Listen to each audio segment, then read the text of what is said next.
Sexual reproduction in फॉलोब्रिंग plants का आपका important topic है एम्ब्रियो। डबल फर्टिलाइजेशन पिछली शॉर्ट में मैंने आपको बता दिया है। अब देखो एम्ब्रियो, डबल फर्टिलाइजेशन में बताया था कि जायगोट आपका फॉर्म करेगा एम्ब्रियो और प्राइमरी एंडोस्पर्म आपका फॉर्म करेगा एंडोस्पर्म। अब एम्ब्रियो आपका किधर बनता है, माइक्रोपाइलर एंड की तरफ बनता है, और एम्ब्रियो मोनोकोटिलिडनस और डाइकोटिलिडनस दोनों में सेम होता है उनकी इनिशियल फेज में, जिसको एम्ब्रियोजेनी बोलते हैं। अब जो एम्ब्रियो होता है वो डिवाइड करता है, किससे डिवाइड करता है, सबसे पहले एम्ब्रियो यानी जायगोट से बनता है टू सेल जिसको बोलते हैं प्रोएम्ब्रियो। उसके बाद आपका बनता है ग्लोबुलर एम्ब्रियो, फिर बनता है हार्ट शेप एम्ब्रियो, उसके बाद आपका बनता है मैच्योर एम्ब्रियो। ठीक है, अब एम्ब्रियो की बात हो गई।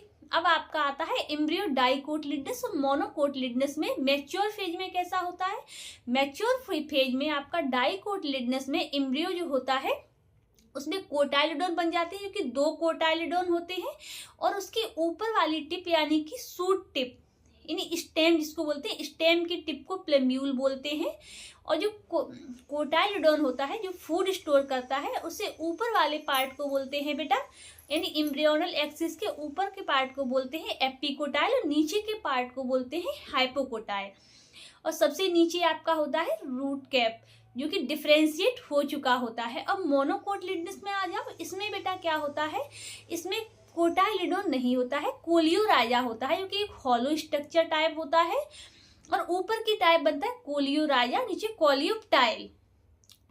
ठीक, जो नीचे बनता है कोलियोराइजा जो कि अनडिफरेंशिएट होता है और रूट कैप को ढके रहता है यानी इनक्लोज करे रहता है। ठीक है, और ऊपर आपका बनता है कोलियोप्टाइल।